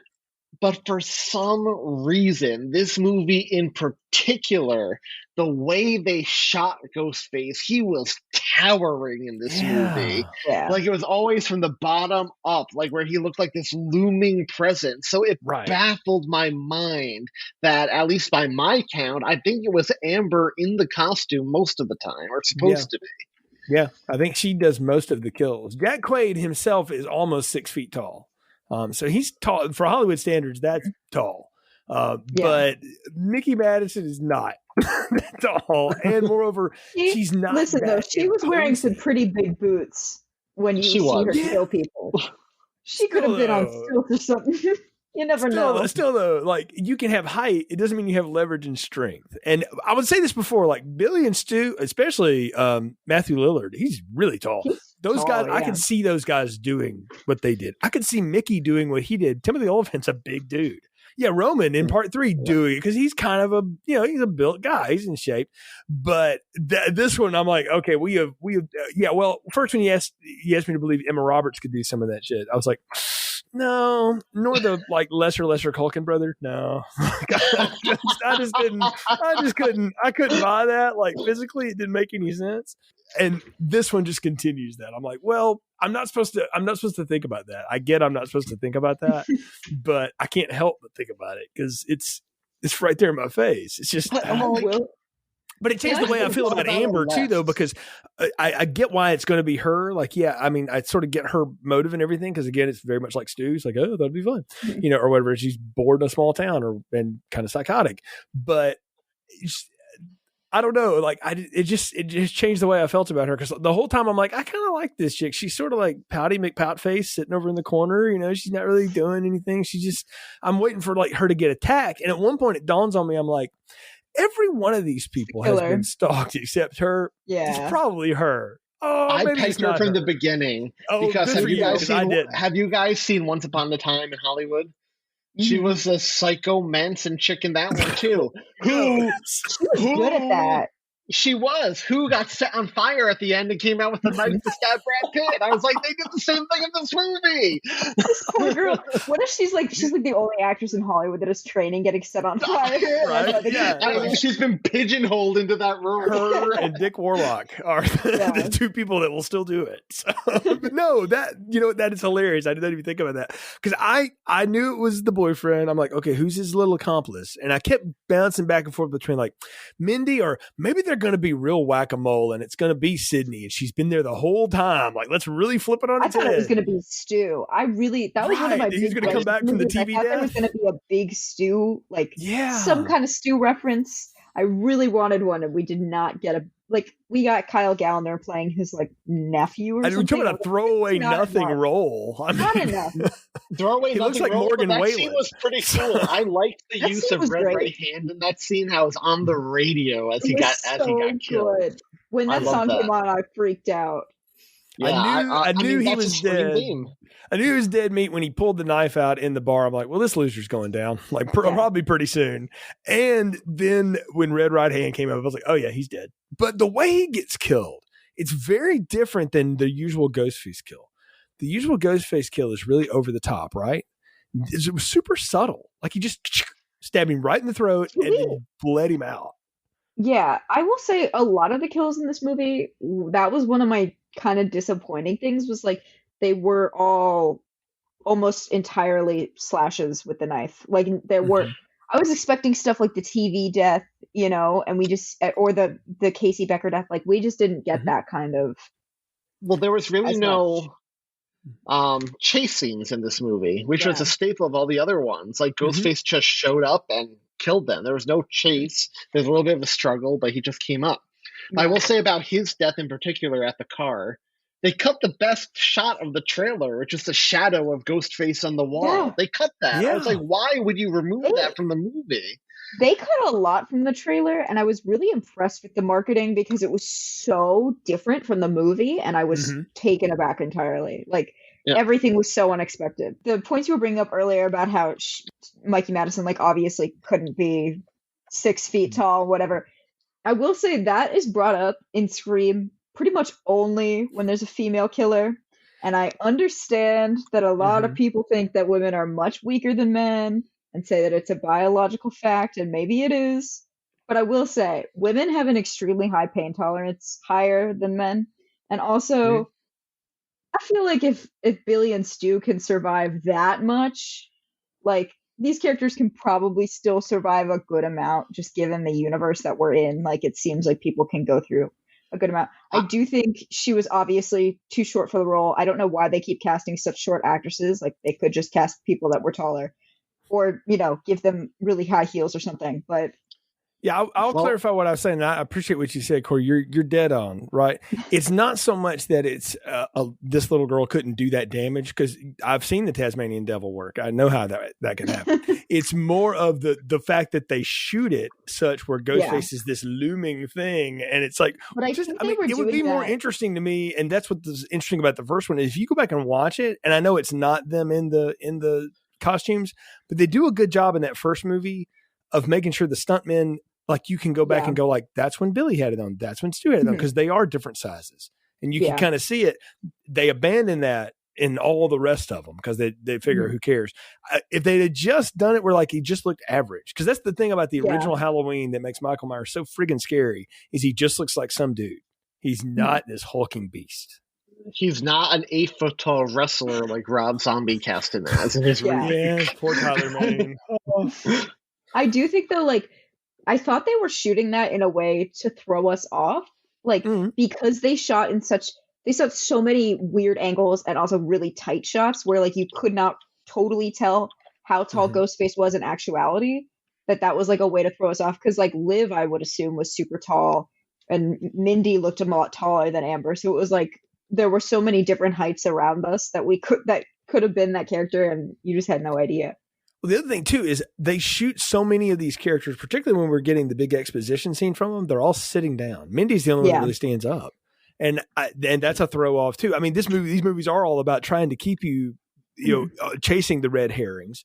And the thing that I'll say about the cinematography that I loved in this, that's not something Craven would have done, is all the cuts to the doors locking and unlocking. They're so good. And they're from different angles too. It's almost like you would be disoriented in that situation. I love that. I thought that was really well done. And it added to the tension that the score was pumping and all that other stuff was going on. Yeah. I'll tell you what my favorite bit of cinematography in this movie was. It's a house reveal. Because in the trailer, it's Stu's house. Yeah. But they play this party without showing you anything of the house. It's just showing you bits and pieces of the house. And it's not until Sydney calls her and tells her, get out. It's Stu Macher's old house. The camera pans back out of the front door. Moves. Turns like she's having a dizzy attack or something. And you get the house in all its glory. I thought that was so well done. That is straight out of two things. It's straight out of the sheriff in Jaws when we're doing the push and pull, the Hitchcock thing with Brody on the beach, and from the original When a Stranger Calls. When they finally tell Carol Kane it's coming from inside the house, they cut to all these things and they just pull way out. And I'm like, oh yes, and that's one of my favorite horror movies. It's only good in the first act, but that first act saves the rest of it. And it's the same thing. I felt the same kind of rush. I was like, oh, holy cow. Because again, I saw that first trailer once, so I remembered nothing other than who basically was in it.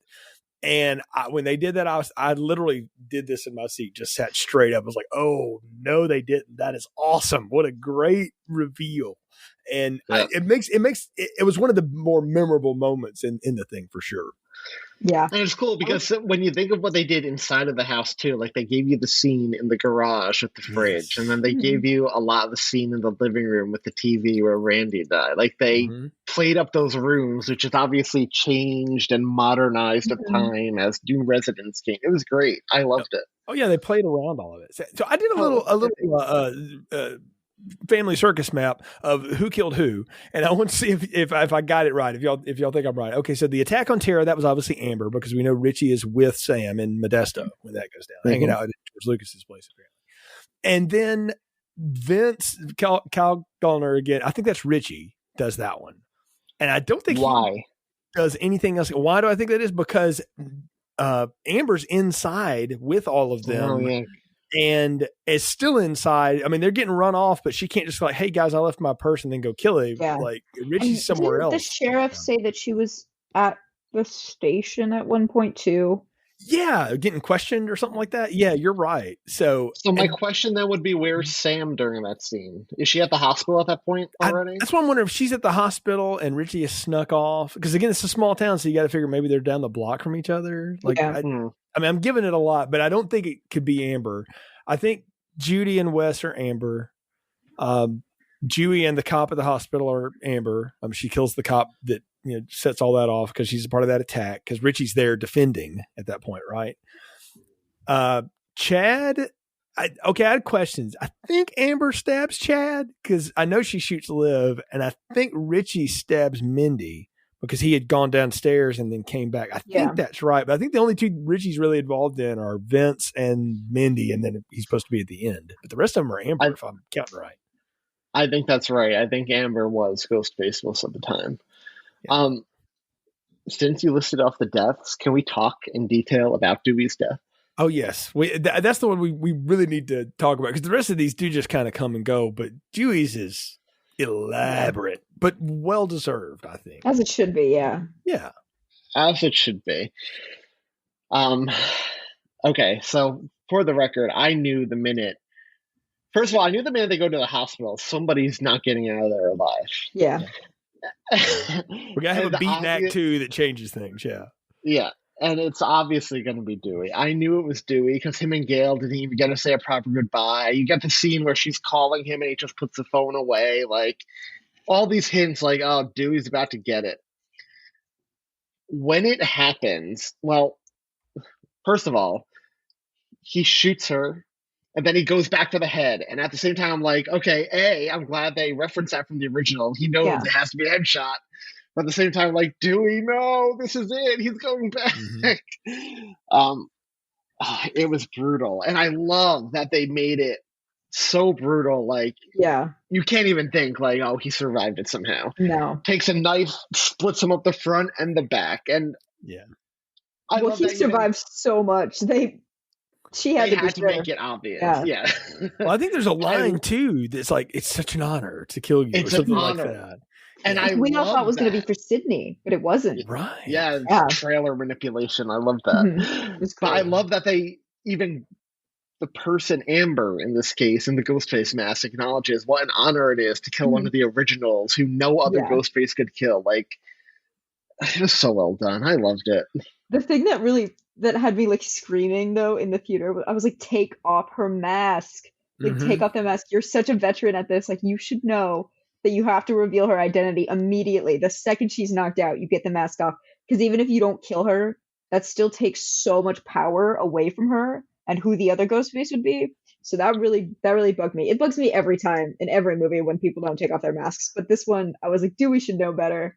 That gave me major Scream 2 vibes where they're crawling out of the car. And Sydney's like, I got to go back and take off the mask. Like, just take it off right there. You know. No, it's you're both dead on. And like I said, I had in my own pool, I'm like, Dewey ain't making out of this movie.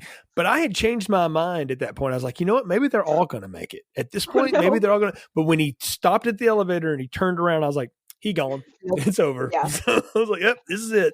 Because it's the look on his face. And I'm like, oh, David, you told us right there. Like, oh, I love it. But I loved it. I loved that they gave him a very ceremonial, big death. He needed that and deserved it and earned it. And it's not like a hero's death. Yeah. It's the best kill in the movie. It really is. 100%. And they gave him what we never see in these movies is their loved one reacting to the news that he died. Which you needed because Gail and him had the history. So when she shows up at the hospital as they're carrying out the bag, I love that. It was silent. She's just screaming in silence as they're holding her back. So well done. Two times she's seen him wheeled out on gurneys, and this time he's not in the bag. He's there, but he's in the bag. And I'm like, oh, I mean, that just and to Courtney Cox's credit, really just flushed the emotion out of her face. It was like, that's exactly how you should have played it. That was perfect. And I think that's awesome that they had that real life relationship, because even though they're divorced in real life now, there seems to be no ill will between them. And somebody that important in your life, whether or not you're together or not, they die, you are going to react like that. So I wonder how much of that was her drawing on, okay, this is what would happen if this was actually real right now. Yeah. Well, it's the thing though that she says something to him about, he talks about what a loser he is and all this. This is early in the movie when they're chatting it up, and she says, "You're a lot of things, but a coward's not one of them." And the fact that he doesn't go out like a coward, like he's been skewered as in the scary movies, and that everybody talks about him as, he's not a dummy. He's just a sweet guy, and he's been through hell, so that's why he's kind of grizzled now. But he sacrifices so other people can get away. And that's what it's a great sacrificial death. I'm going to say something controversial, Anthony. It's more earned than the Han Solo death in Force Awakens. So, yeah, I think I 100% agree with you. Me too. All right, so we're 3 for 3 on that. I think it was also just it was such a better send off too. Like it was so much more. It was what he deserved. Whereas I don't think Han Solo necessarily, that wasn't the death he deserved. And the way they played the classic Dewey theme, like those strings on the guitar as he died, like I loved Western, it. Yeah, the Western, yeah. No, I love that again, of all the deaths in this, they are very perfunctory, like you say, the kills are, except this one, and they obviously wanted to spend some real time on this. And I think the West death was well deserved, because like, not only do they have Dylan Minnette, so they have to really give him something to do because he's such a talented actor for such a short amount of scenes. But I think because he was Wes's namesake, like they needed to really play up everything that he got. And I really like that they did. Yeah, 100%. Although I did think to myself, how interesting would it have been, because Ghostface is obviously on the phone with Judy in the car. Like, oh, I see your son, you're not going to make it, blah, blah, blah, blah. And she says, please, I'll do anything. How interesting would it have been if she turned out to be like a third killer? Like he got her to like kill other people. I was like, for a minute there before he ran out of the house and killed her, I thought, oh, this could be really interesting where this is me going. too. Right. I thought they might go there, but the fact that they don't, and then we already talked about the way that he gets stalked around the house. Mm-hmm. And it's great. But boy, you talk about a violent death that they give him. And I don't know for a fact what the effects were on this. I know that was one of the big complaints on part 4 was that they CGI'd all the kill effects. And at some points you can kind of tell. And I don't know, there seemed to be a lot more mix of practical stuff with this than there was last time. And so if it is computer, they really hit it well, because when he gets stabbed through the neck, that's pretty brutal. I think this is the goriest scream. Even the beginning when Tara gets stabbed in the hand, when she puts up her hand and he just stabs right through it. Like, I think we've upped the game on gore. Cory, tell me, we've upped the game so much on gore nowadays. Like, you really do. If you go too over the top, it's ridiculous. But you got to like have stakes in these things now. You can't do like what we did in Scream 1. No. And I really, really loved that. And especially like the stab through the mouth, which I think was...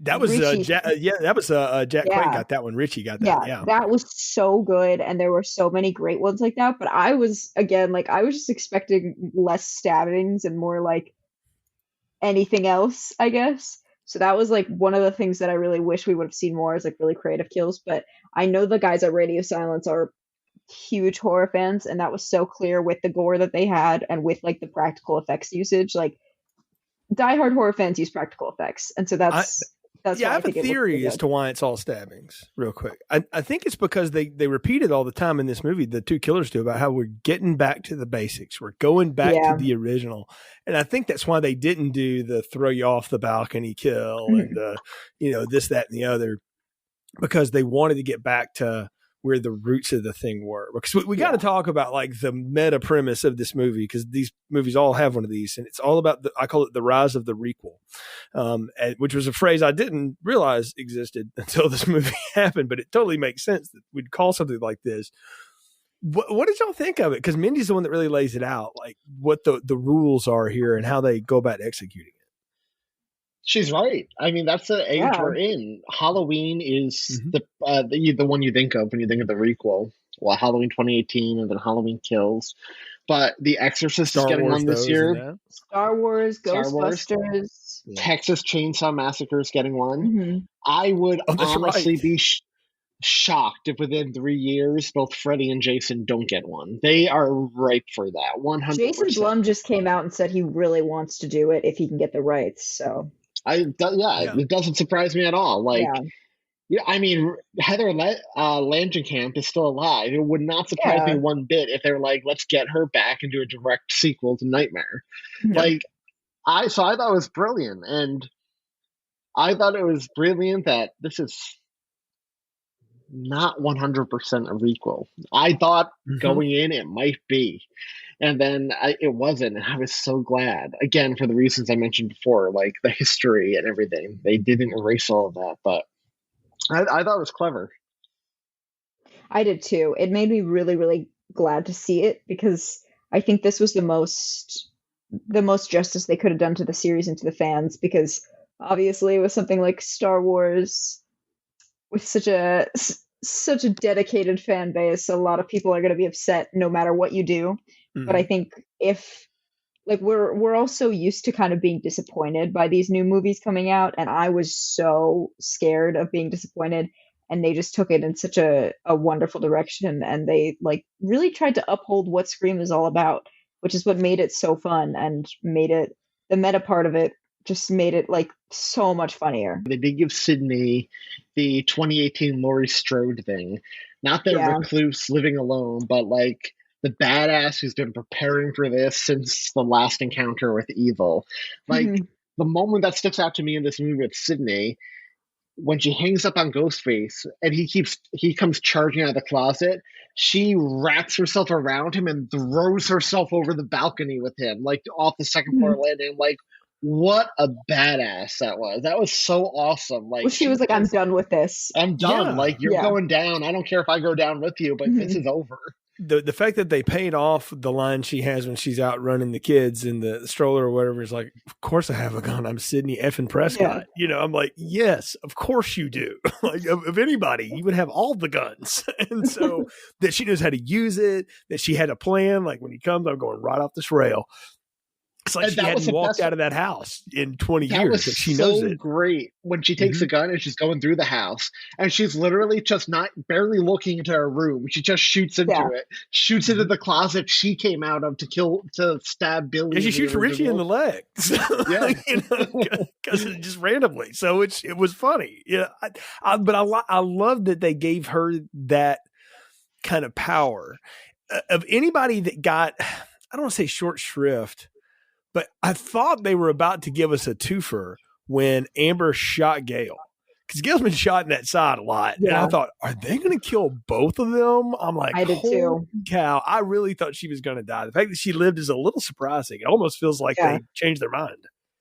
And how cruel was Amber when she was like, oh, he died like a pussy. And then yeah, it was but great. the 80-yard line of when they smashed the hand sanitizer over her face, like, oh, hand sanitizer. I was like, oh god, that's in 10 years. I hope we're laughing at that. Like, oh yeah, remember when we had jars of that everywhere? Because at the minute that happened, I was like, oh, she's getting set on fire. I was like, that's the only way that can go down. I was so happy with that though. It was so much fun. Yeah, and her coming back at the end. After she was because they always do. Yes, they always do. Only the fact that Tara does that whole, I prefer the Babadook. I'm like, well, you're the only one in this theater. Because no, but I do like that they give her that. If it's in a nook or a book, Jay. Yeah. You're the only one holding the candle for that one here. But that's okay. Listen, the Babadook has its place. It's just different. It does. But here's why I'm 2 minutes of this. Here's why I'd be fine with it is if people who loved it, I'm not saying you, Anthony, but people who loved it didn't hate on the horror that me and Cory like. So, that's which I do not. So that would annoy me too. Tara is the issue. Like, okay, look, I'm in agreement. I got no problem with bro country music. If that's your thing, it's not mine. It's not for me. It's not made for me. You want to listen to that? You go right ahead. Crank your stereo, your iPod the way you want. I'm gonna go over here and listen to what I like. I'm not gonna tell you that your music's lousy for that. So you can love what you love. That's fine. I am totally okay with that. I think it is the pretentious elevated horror fans that try to look at the rest of us like we weren't here carrying the torch for 40 damn years. Yeah. And it's like elevated horror isn't real. Like we've had, we've had Rosemary's Baby, we've had Frankenstein, like we've had so many. Like, would Jaws not be an elevated horror movie? With the original House on Haunted Hill with Vincent Price is one of the scariest friggin' movies you can watch. So, and so it's like that's just a stupid term, and believing that elevated horror is like even a subgenre, that's just disrespectful to the rest of the genre. I wouldn't even call it a stupid term; it's a pretentious term. You're just showing yourself to be a pretentious term by using that term. It is the pretentious parts of. Like, we don't have elevated drama, elevated comedy, even though there are still bad dramas and bad comedies. Like that's not a thing. So I mean, it's I hate when we try to have to segment everything off because you ruin the fun overlap. And that's the fun thing about Scream is that it is the perfect crossroads of horror comedy. And metaverse and all that stuff. And the fact that they lay all that out though, and both of you nailed this, they lay all that out. And I'm like, oh, is that what we're doing with this? And then they go, yeah, we're not going to do that, but that's what we're talking about. And that they go back to what their premise was. We're going back to the basics. And the best thing about part 2, in terms of the killing part, was it's always somebody related to it. So you had Mrs. Loomis and you had Mickey and you had something tying into the pop culture of the moment. The OJ trial versus everybody hating on what I love in my franchise on the internet. Damn it deserves more respect. So that's Richie's thing. And then you just have the crazy person. Because that's one thing we can't forget. And I don't mean that in a pejorative way. I mean, I do mean that in a pejorative way. The person that is totally unhinged and has lost it, that is just there for the fun. That's Stu. That's Amber. I love that they tied him to that. And my buddy Nick, he hated that. He's like, the motives are weak. I'm like, they're no weaker than they ever have been. That's the point. It was like a total throwback to the original. Well, yeah. Well, I did love what this movie had to say about toxic fandom. Because you spend 5 minutes on Twitter looking at any fandom, Star Wars, DC, Marvel, oh my God, Scream, let me plead with all of you out there listening now, if you do Twitter, and I hope you do, you should follow all three of us. It's all in the show notes. Do what I did on Twitter 3 years ago. It changed my life for Twitter. Make lists. Don't look at your news feed. Make lists and read your list. I have my football news list. I have my movie friends news list. I have my actual news list. I don't read the main thing, and neither should you. And by no means should you ever hit the Explore tab. So don't get sucked into the algorithm, kids. I'll give you an example for all you out there. Mm-hmm. I am a DC fan, DC Comics fan, always have been, Batman fan. Obviously, DC movies have not been great compared to Marvel movies. Every now and then I'll see a DC thing trending. You get the people who are like, restore the Snyderverse trending, like crapping on everything. And they're so like, boycott WB. Oh, real fans don't like what they're doing with Batgirl and things like that. I'm like, who are you? This is like the most ridiculous shit I've ever seen in my life. Exactly. But they nail it in this movie. You're totally right. Yeah. That they completely nail it in this movie. And it's okay to just like what you like. But you don't make everybody else so stupid for it. That's the part exactly. That's the part that drives people over the wall. And I think that's what they're saying here. And is that a great motive for killing people? I don't know that there is a good motive for killing people, and I don't know that I need one. And I'll also put out that every time a horror series has tried to over explain the motive of its killer, has it ever really worked? Really? No. Because it's scarier when there's no motive. Right. Yeah, see, it's more scary when there isn't one, right? We should point out, too, that, they were unhappy with the direction Stab went, the Stab series went. Right. And we did get a little glimpse of Stab 8, and it was a metallic ghost face mask. I wanted that so bad, though, because it was in the trailers, and we were all so ready for it. I still want to see the Stab that has time travel. So yes, he looked like he was in the Purge. He was on the streets, like flamethrowing everyone. Like, it was hilarious. Which I almost think is a shot at the Silent Night remake, which is the remake of Silent Night Deadly Night. Which Silent Night Deadly Night is not some piece of high art, but wait, then is Silent Night a remake of that? Yes. I didn't watch it. I didn't watch it yet. It totally is. Yes, it is a loose retelling of that, but it's the same idea. Okay. Yeah. So. Did y'all notice though when they were showing the Stab 8 stuff on YouTube? Kirby Street 4 is alive. Kirby's alive. Kirby lives. Interview with Survivor Kirby, whatever her last name was, and I was like, I found that on Twitter afterwards, and I freaked out. And they better bring her back. Yeah, it would be great if they could, but I don't know.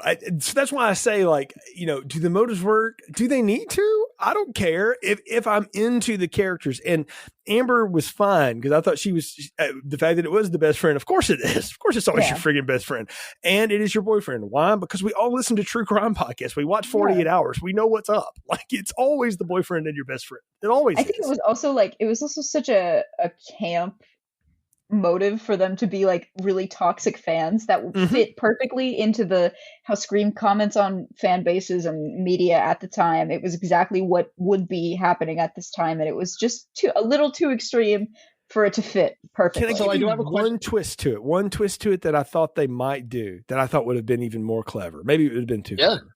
There's a lot of underpinnings in that original Scream. A lot of people have theorized, to fans, for years, that Billy and Stu had something going on the side besides being nuts. They definitely did. And it's clear that they did, right? Like, we know, right? What if, there's nothing wrong with having platonic friends, by the way. What if Amber was Andy and was Tara's platonic best friend, and her and Richie and him and Richie? I mean, because they call each other baby all this. I'm like, why not? Why can't we have that? That would have totally worked, and it would have been going back to the original. See, I feel like they'll if they do ever bring Stu back, like everyone wants them to, I really wonder if that's the direction they'll take, where Stu will maybe say something about his relationship with Billy. Because, like, obviously they didn't have a healthy relationship, but there was something going on there. I want to be clear. I don't mean that the gay people have to be the evil people on this show. That's not what I mean. That was just what it was. But it's there, and why can't we do that? Like, because that's the one thing I'll give Halloween Kills real credit for, is that the couple that owns the Myers house, they never call out that they're two men. They just are. They're just a couple. They've just been married for years. They just make it as normal as life. And they were a great part of that movie, by the way. They were exactly. They're the funniest part of that movie. Yeah, by far. Yeah. I'm with you, Corey. I wanted Stu to come back this time. I think eventually, if they keep making the sequels, he will. I know the original plan for Scream 3 was wanted him to, so yeah. The original plan for Scream 3 was to have him in prison, kind of like the Hannibal Lecter coaching a new generation of killers. So good. But then Columbine happened, and they changed the whole thing. They took it out of high school, moved it to Hollywood, whatever. So. Yeah.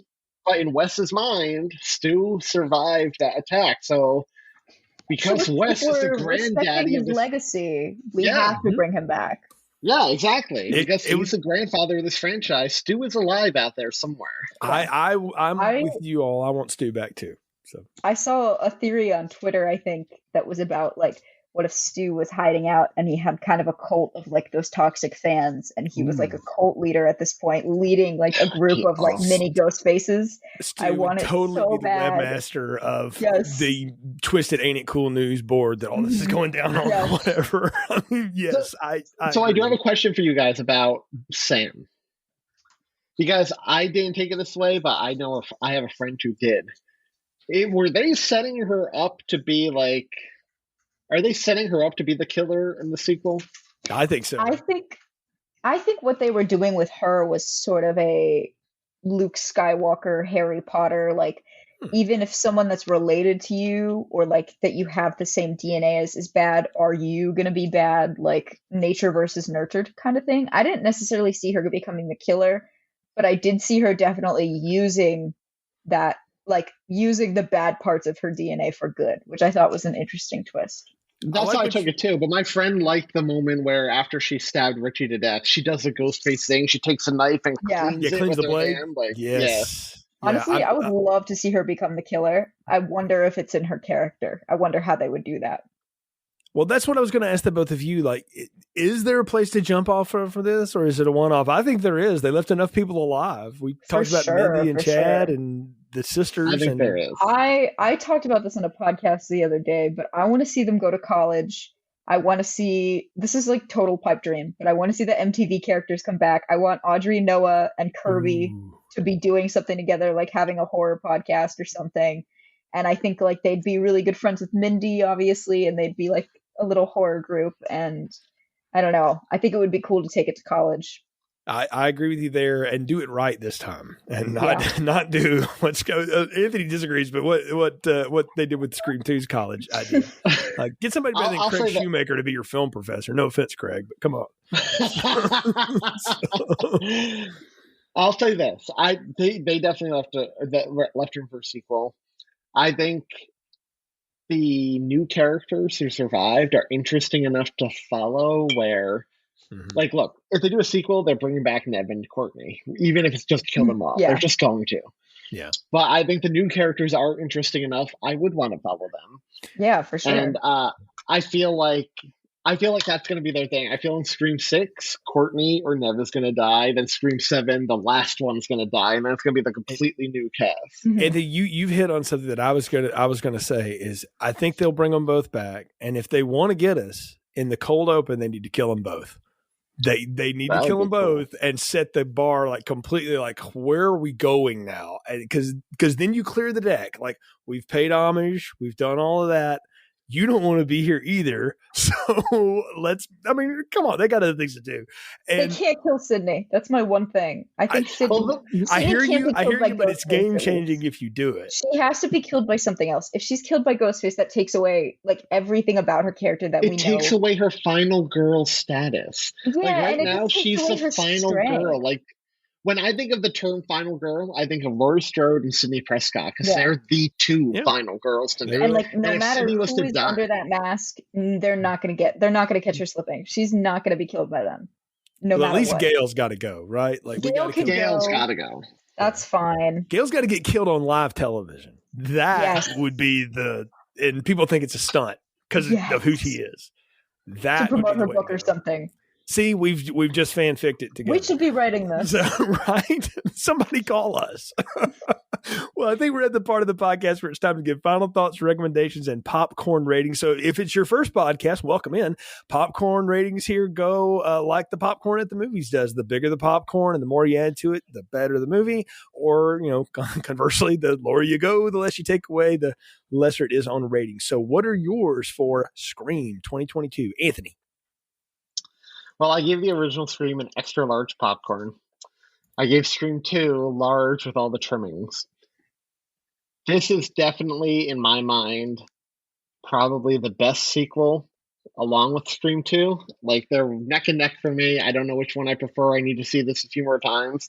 So I'm going to give it the same. Large popcorn, all the trimmings. Definitely go see it.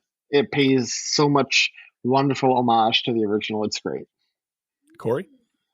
I would say this is also my favorite sequel. I give it a large popcorn, and it's exactly what you want it to be, and just such a perfect sequel to it.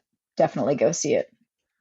I had to ask myself, where am I going to rank this with the sequels? Because obviously 2 or 3, it's better than those, in my opinion. And I liked 4. And so I gave myself this little test. I said, okay, write down everything you remember about 4, because I haven't seen it since October. And I wrote like 5 things down. And then I was like, okay, write down everything you remember about this. And granted, I just seen it, but I had you see the list. You guys are looking at the notes list. And I said, it kind of says it all, because I can't really remember any of the characters' names. Like, we've all said them throughout this when we're talking about Scream stuff. And I'm like, oh yeah, Kirby. Yeah, that's Hayden Panettiere. But I called him the Lesser Culkin. I have no idea who what his name was. No idea. Yeah, I know the TV characters' names, but I don't remember. So I said, it's funny because I just watched Scream 4 the other day, and I can't pick out his name either. It does self-erase a little bit. And I think it's because I know it doesn't really matter. Like, it counts, but it doesn't in the mix. So because the movie's great, but it's just not, it's not memorable. That's not the point. Yeah. I think it's the thing. It didn't have a central theme premise that this one does. The characters weren't as developed and like strong, I think, as the ones here were. Yeah, I agree with you. I agree with you. And I'll also say that the meta premise in that one wasn't nearly as interesting as this one. I want to get Insta famous. Well, yeah, I think this was just a different, they were touching on something completely different. And the new one was such a callback to the original. And that's why it kept so much of that meta feeling.